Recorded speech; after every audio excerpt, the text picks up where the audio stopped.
Drop it.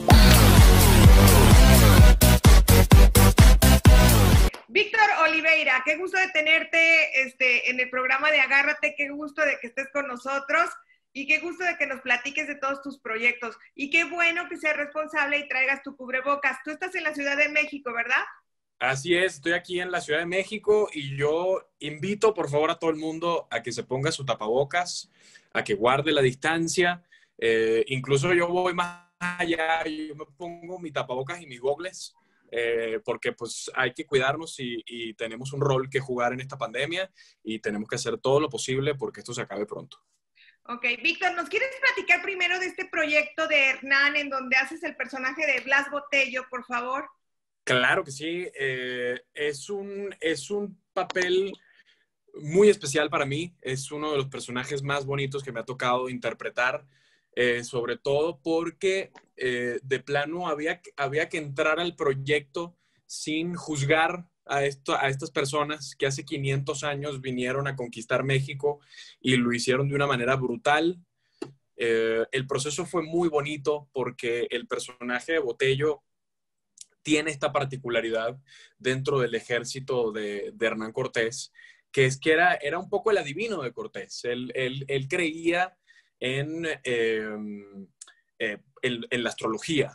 Y de hecho él es quien predice la noche triste, pero además a pesar de que tenía cierto grado de locura, era un soldado muy respetado dentro de las filas del ejército de Hernán.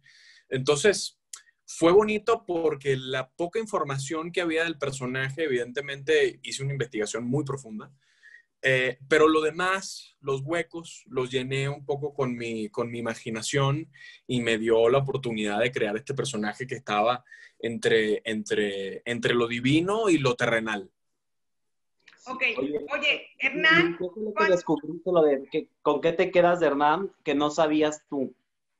O sea, ¿qué descubriste en esta serie? Porque también es un poco, bueno, no un poco, es mucho como un documental, o sea, aunque ¿Sí? sabemos que también es ficción, pero también le meten como muchos datos históricos, le meten cosas que pasaron. ¿Tú con qué te quedas que hayas descubierto de la conquista, Víctor?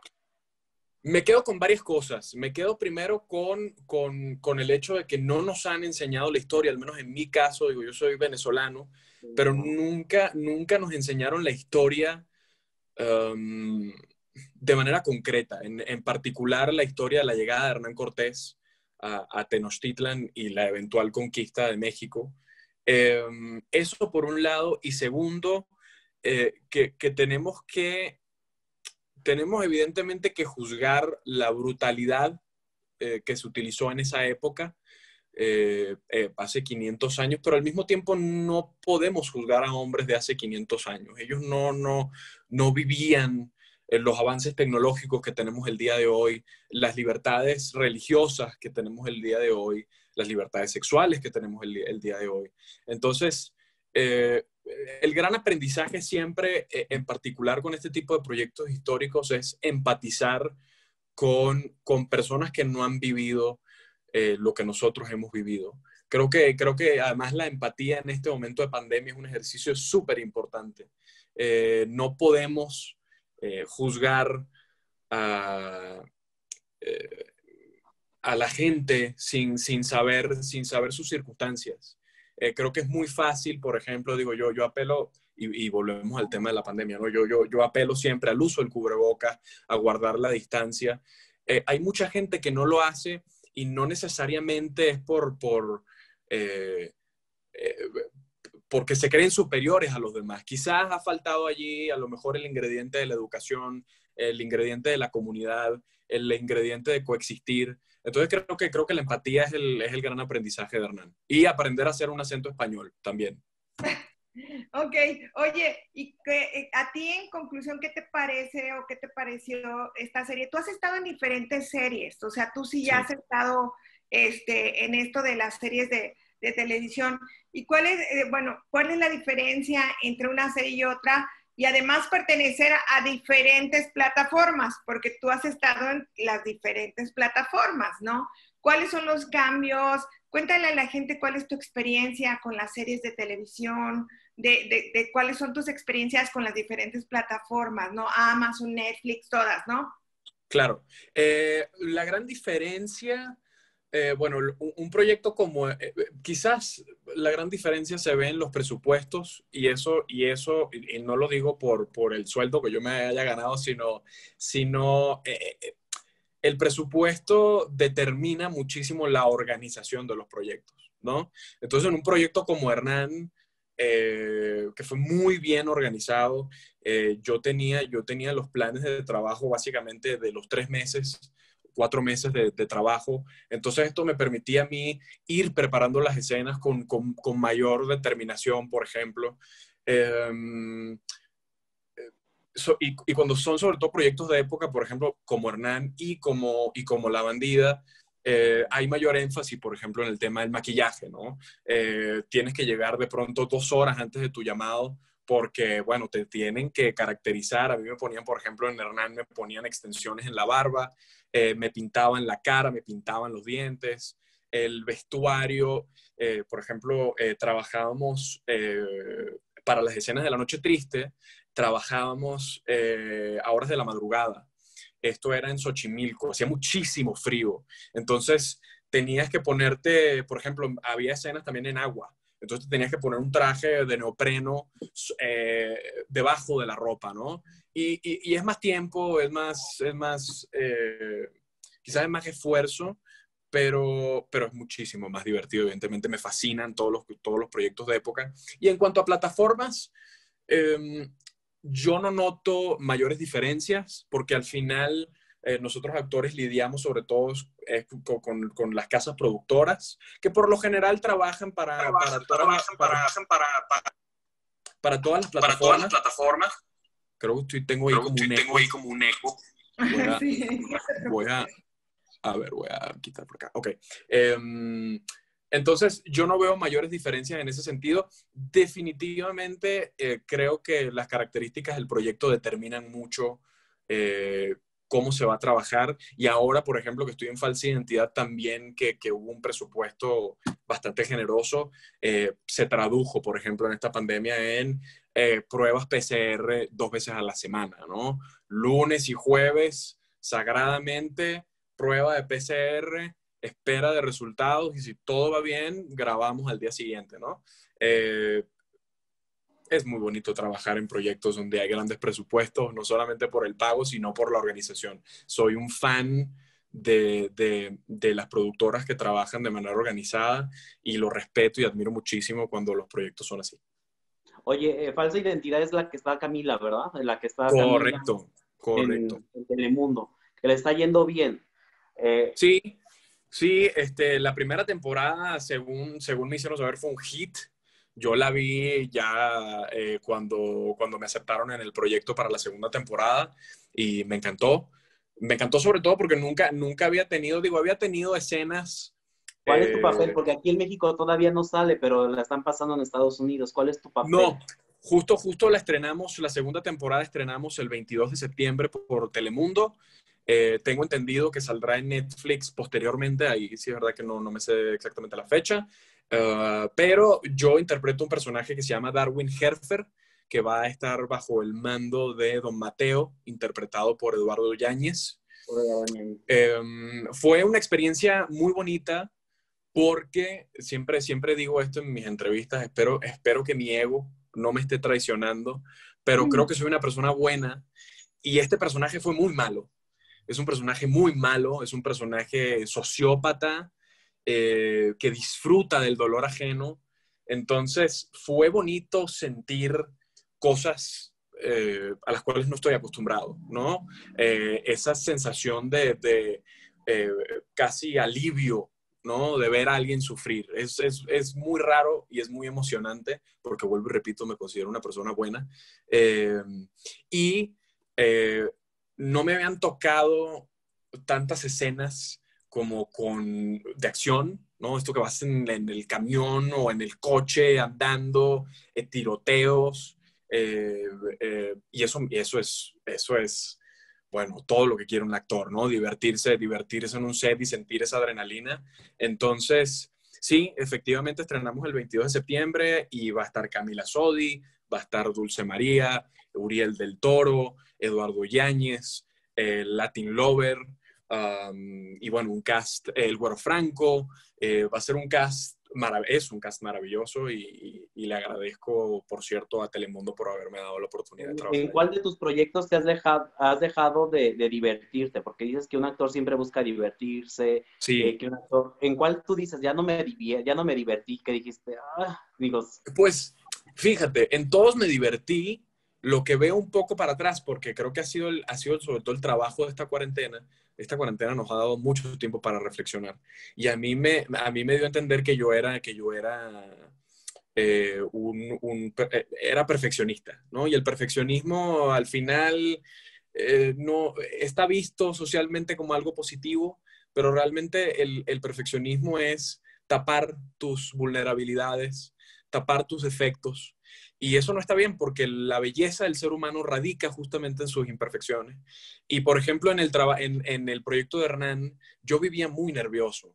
El personaje era ansioso y creo que eso evidentemente al se nota. final como que no pude separarme bien del personaje, pero estaba todo el tiempo nervioso porque era, ok, Víctor, hoy tienes escena con Oscar Jaenada, Michelle Brown, Víctor Clavijo, Miguel Ángel Amor, Isabel Bautista, que son todos unos, bueno, eh, Brazos. son todos grandísimos actores y actrices, ¿no? Entonces, vivía yo mucho en el nervio y viendo para atrás digo, lo hubiese podido disfrutar más si no hubiese sido esta persona tan perfeccionista. Así que apelo a todos y todas que por favor no crean en el perfeccionismo. El perfeccionismo no existe. Seamos libres y disfrutemos. Oye, Oye, y ¿qué te ha mantenido eh, constante en esta parte de estar buscando como esta parte de los proyectos? Tú decías esto que te mantiene feliz, pero aparte me imagino que uno tiene que trabajar y a veces aceptas cosas que, pues, que no son tan divertidas, ¿no? Y entonces las tienes que hacer porque hay que comer y hay que, pues, seguirle, ¿no? Y cuál es el que te ha costado más trabajo también en ese sentido, o qué te ha costado más trabajo para aceptar un proyecto que no, pues no te encanta, pero pues bueno, hay que mantenerse vigente, hay que estar Claro. en la palestra y hay que seguir. Pues mira, creo que yo voy muy en contra y además coincido plenamente contigo. El actor de pronto no se puede dar el lujo. Es mi caso, que es una carrera relativamente joven. No me puedo dar el lujo de, no, voy a rechazar este trabajo porque el guión está excesivamente misógino, ¿no? Desafortunadamente, no lo he podido hacer. Eh, bueno, lo he hecho, lo hice solo una vez. Te voy a dar además esta primicia a ti, a ustedes. Yo estaba recién llegado a México y se me ofrece un trabajo en producción y eventualmente un papel en la película de uno de los hermanos del Toro, que era no recuerdo en este momento el nombre de la película, eh, era una película tremendamente homofóbica, y mi hermano es homosexual, y justamente le pedí una junta al señor del Toro, y le dije, maestro, yo de verdad no puedo participar en su película, porque cuando esto salga, usted va a necesitar gente que defienda esta película. Y yo desafortunadamente no voy a poder ser uno de ellos. Entonces, esa ha sido la única vez y porque de verdad el guión era excesivamente homofóbico. Y dije, de verdad prefiero no tener con qué pagar la renta. Oye, Pero ¿te volvió a sucede. llamar? Pero, ¿y te volvieron a llamar o no te volvieron a llamar de su parte? No ¿No? me volvieron a llamar. Dentro de todo, la verdad, siento tranquilidad que no me vuelvan a llamar porque si tienes el valor de hacer en estos tiempos una película con ese nivel de homofobia, comprendo de dónde puede venir la homofobia, empatizo a lo mejor con el hecho de que no entiendas lo suficiente del tema, pero prefiero no trabajar con gente así. Esa es la verdad. ¿hace Cosas cuánto que no. llegaste a México? ¿Perdón? ¿Hace cuánto llegaste a México? Hace unos 5 años y medio, más o menos. ¿Y por Y qué antes de que México? hagas ¿Por qué escogiste México? Escogí México porque son mis perros, perdón. Ya, dame un segundito, por favor. Sí. Ahora, un segundito, mi amor. Gracias. Eso. Muchas gracias. Perdónenme, estas son las cosas de la vida en cuarentena. Sí. Les decía, llevo 6 años en México. Llevo 6 años en México. Han sido 6 años muy bonitos y le agradezco enormemente a México todo lo que ha hecho por mí, la verdad. ¿Por qué escogiste México? Te pregunté. Escogí México, yo estaba viviendo en Los Ángeles justo antes de venir a México y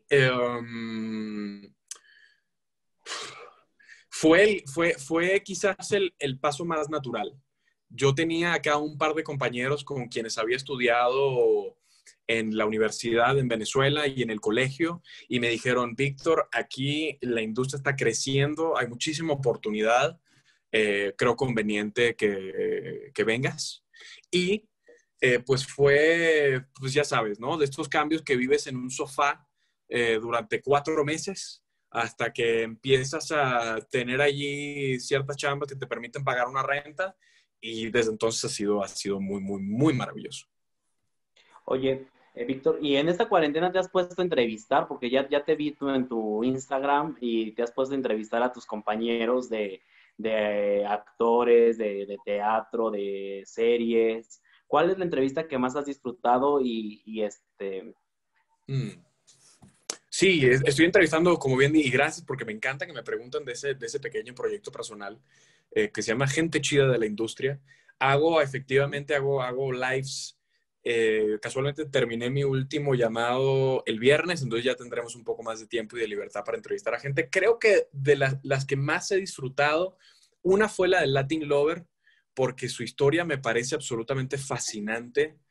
Es un tipo que lo ves en el set y trabaja con una responsabilidad y una devoción eh, que denota todo lo que ha tenido que trabajar en su vida para lograr lo que ha querido, ¿no? Es un luchador que pasó a ser bailarín, que pasó a ser actor, que pasó, ¿no? Y ha pasado por tantas cosas, tantas transformaciones, y lo hace todo tan bien, y además es un tipo extremadamente humilde. También las entrevistas con Pepe y Teo, de Pepe y Teo, las he disfrutado mucho porque me gusta que la gente de la comunidad LGBT plus tenga un espacio y además nos enseñe a nosotros, los blancos privilegiados y heterosexuales, cómo podemos colaborar con su causa. Creo que esas han sido de las que más he disfrutado. Con Michelle Brown también fue muy maravilloso, sobre todo porque compartimos proyecto. Entonces, él y yo además éramos los únicos no españoles en el ejército español. Entonces teníamos mucho en común, había mucho nervio con el tema del acento, la dicción en ciertas palabras. Entonces compartimos ese nervio durante todo el rodaje, pero nos encontramos con un cast que siempre estaba como dispuestos a ayudarnos. Tanto él como yo le decíamos a todo el cast, oye, si escuchas que digo una S como si fuera una Z, dame una cachetada, por favor, y dime cómo se pronuncia la palabra. Entonces han sido muy divertidas, pero las he disfrutado todas. Esas tres. ¿Por qué este proyecto es tan importante para ti? Y si es lo mismo ser actor que conductor, que entrevistador. Y Víctor decía que cada cuándo haces las entrevistas. O sea, eso, a mí me gustaría que nos explicaras todo esto. Claro. Les cuento, de hecho, un poco el backstory. Las entrevistas nacen porque, como les comentaba anteriormente, en la cuarentena fue un viaje que me di cuenta que era perfeccionista y dije, bueno, ¿qué puedo hacer yo para cometer errores en vivo y que se queden grabados allí y trabajar esa parte de mí, ¿no? Y dije, pues bueno, tenemos que hacer un live en Instagram y tenemos que hacerlo con gente que sean compañeros, gente a la que quiera mucho, pero que además tengan peso, que me añada cierto nerviosismo entrevistarlos. Entonces de allí partió, las hago como esto nació en la cuarentena, cada vez que no tenía llamado o cada vez que tenía un rato libre, me organizaba una entrevista el día anterior. Decía, Michelle Brown, ¿puedes mañana? Venga, mañana a las 8 nos vemos entonces y hacemos la entrevista. Y creo que ya, ahora que estoy libre, voy a poder quizás tener un par de días a la semana ya con horario fijo donde puedo hacer las entrevistas. Eso se los haré saber apenas yo mismo lo sepa. Y es completamente diferente ser actor, ser entrevistador, trabajar como host de un proyecto de entrevistas sobre todo. Tienen ciertas similitudes. A mí por lo general me encantan los personajes en los que tengo que investigar. Por ejemplo, Botello para mí fue un goce absoluto porque leer sobre la conquista de México, que es un tema que me apasiona, era divertidísimo, ¿no? Y doloroso también. Pero me entretenía mucho y ahora, y quizás la coincidencia con el tema de las entrevistas, es que investigo muchísimo sobre mis compañeros. Me leo sus entrevistas, veo sus videos en YouTube. Pero al final del día, cuando estás interpretando un personaje, y sobre todo a mí que me gusta interpretar personajes lo más lejano posible de mí, es completamente diferente. Cuando estás en una entrevista, eres tú con tu celular y teniendo una plática con un compañero sobre el que investigaste, y cuando estás haciendo un personaje, tienes a un crew de 40 personas así viéndote mientras haces tu escena, ¿no? Entonces hay una presión que es distinta y hay un goce que también es distinto. Si te tuvieras tú que entrevistar, Víctor, qué te preguntarías y qué te pondrías una censura tú mismo? Híjole, qué buena pregunta. ¿Qué me preguntaría? Me preguntaría mucho sobre mi vida en Venezuela. Tengo recuerdos muy bonitos de Venezuela y me encantaría hacer este ejercicio de recordarme de muchos de ellos.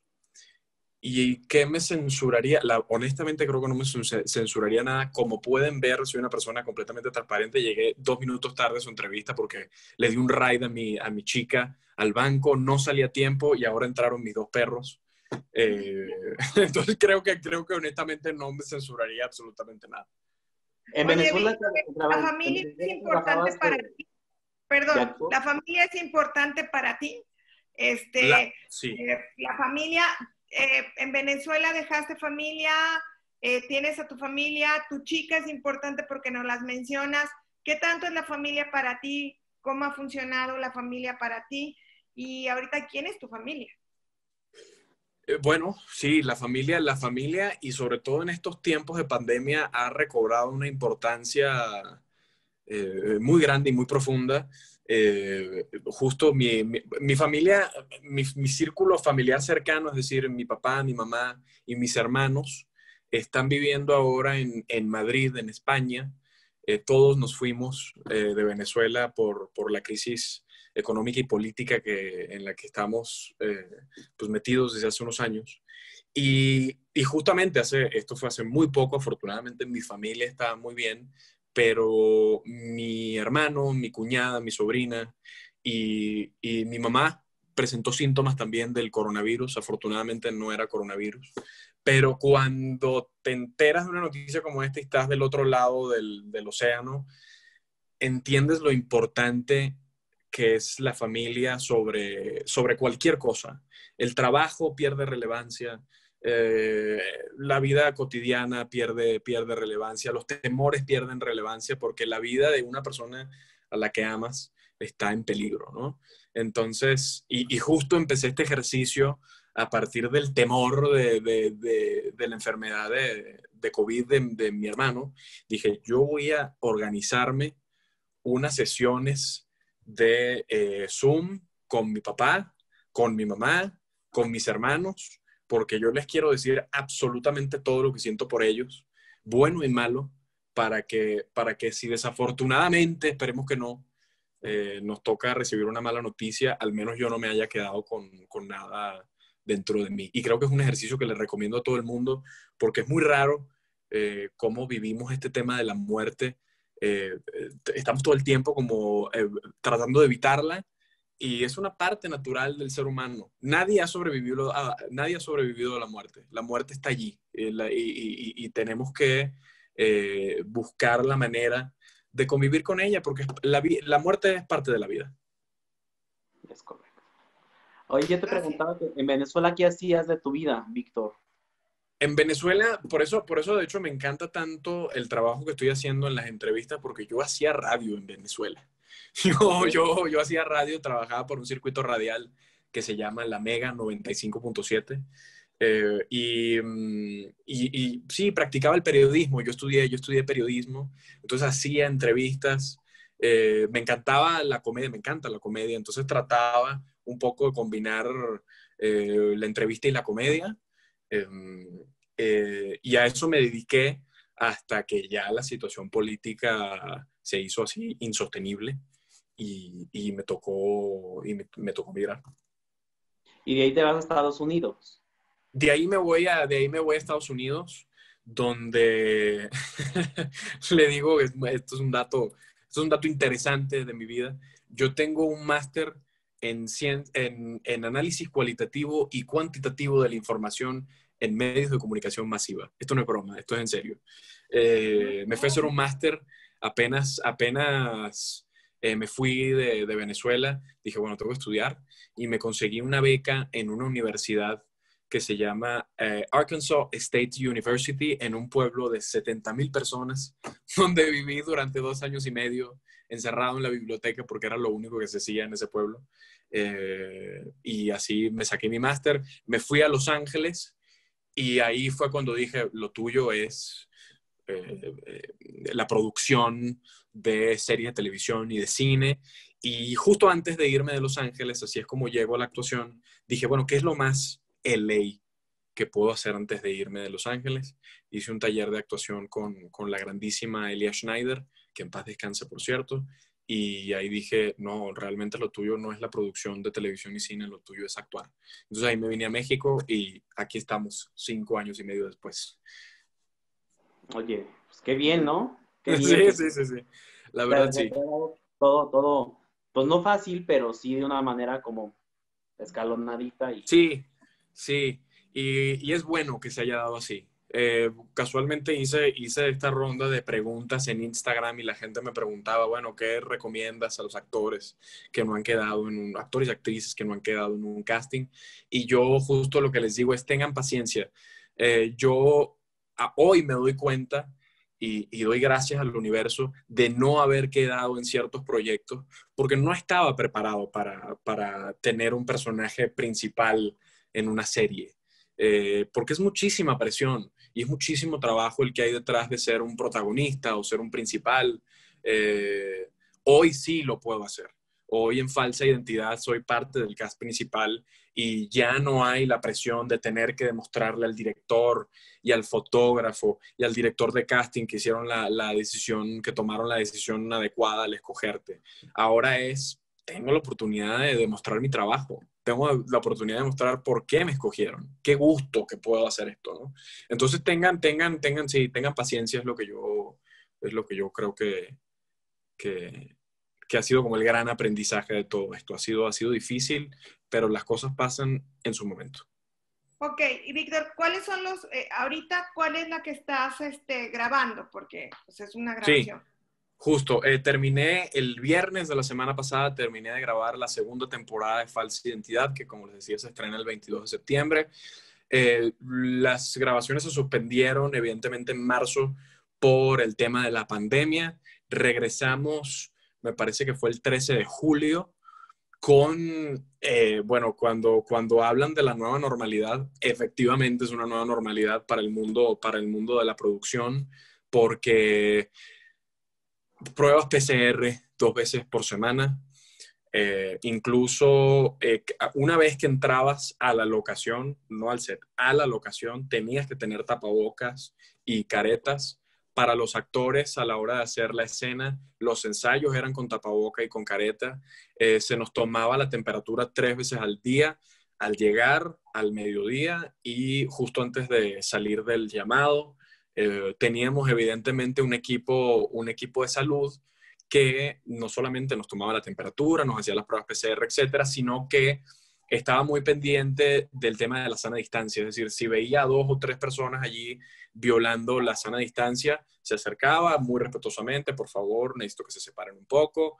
Entonces, fue raro, fue difícil los primeros días.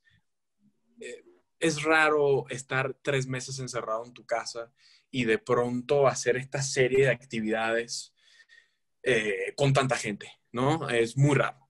Pero afortunadamente debo darle las gracias a Telemundo, debo darle las gracias a Argos, que hicieron un trabajo excepcional para que nos sintiéramos cómodos.